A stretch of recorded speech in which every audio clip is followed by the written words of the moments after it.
So after a sequel to a game that had way too many problems, and the sequel fixing a lot problems but still having its issues. So I'm waiting for the next game to hit me like Zero did. Yes, I was expecting this. Let's see if it's still an anomaly. So Mega Man 03 is the game everyone likes in this series, but will like it like everyone else or will still be an anomaly.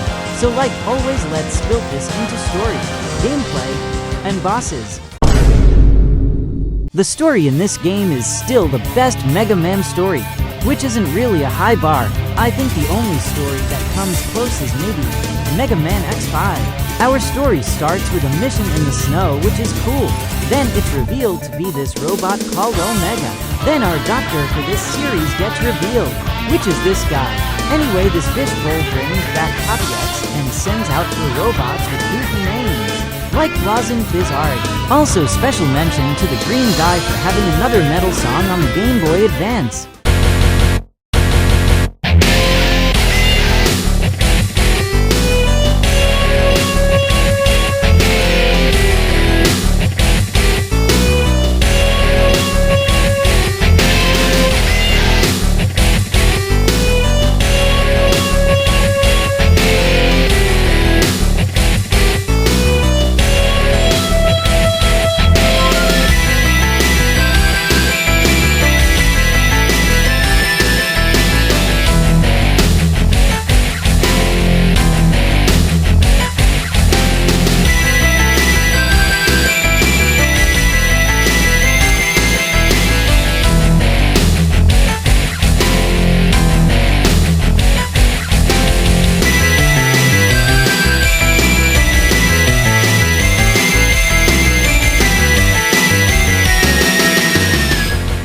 So after killing for robots, Copy X talks, and you do the middle stage.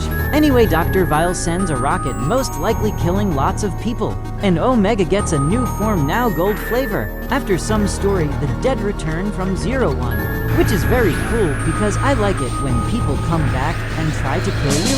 And it wouldn't be a Zero game without a desert. The bosses are better but easy. Off to go punch Copy X. Then one of the best plans happens because Dr. Weil is very smart. He kills Copy X so he can take control of the city to kill Zero, which is a good plan. Might try that on Quail Egg later. I can hear you.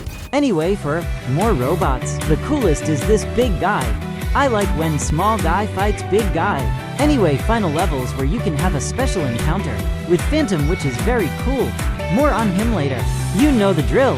Boss rush. And the final boss. Cool detail about Omega that he has his own Z-Saber. What could that mean? Second phase shows an X and a 0, which I really want to know how this looks on a Game Boy. It's kinda crazy how this whole thing got started, just because some old man was angry. After realizing how everything got started, Omega reveals his true self. It was supposed to look like Zero from the X games, but the Game Boy couldn't handle it. This fight is perfect in my opinion. It's the raw emotion in the song called Cannonball. It has a big reveal type of song with some sadness. Listen to it.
after the best boss battle ever. A rather sad moment plays as X says goodbye to Zero for good this time. And this game ends as Zero finally realizes he is the real Zero.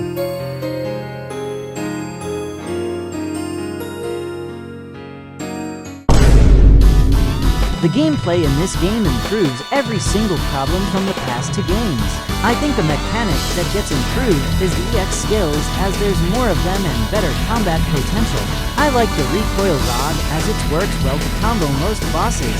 There is more things to collect and get, like the secret discs and the head, body, and foot parts, which improves Zero on mobility or makes him stronger. The cyber elves are used well, being a part of your menu.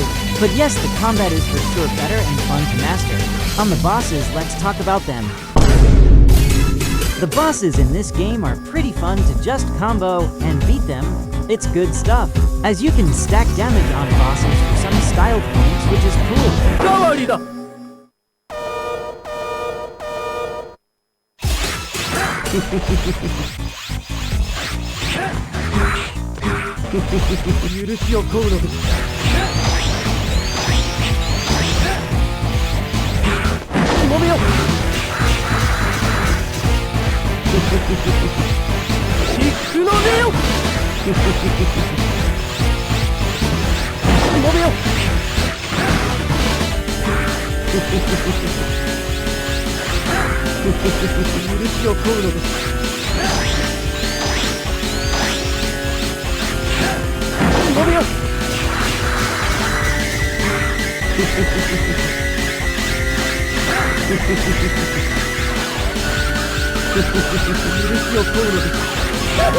It's good stuff.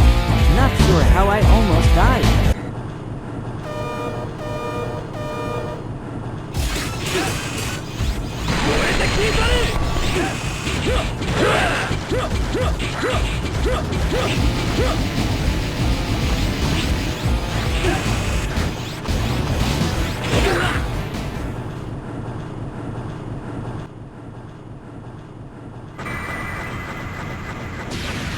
Bosses are just good fun, and they all have good designs as well.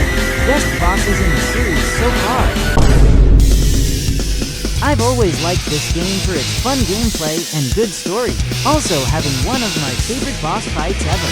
It's kinda crazy how every time I come back to this game I just snap and learn the controls again quickly. That's how well made the gameplay is.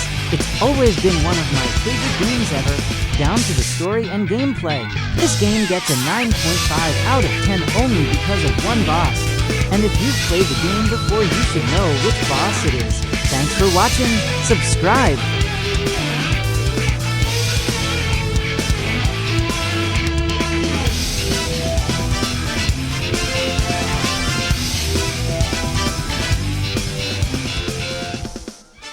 Post-edit.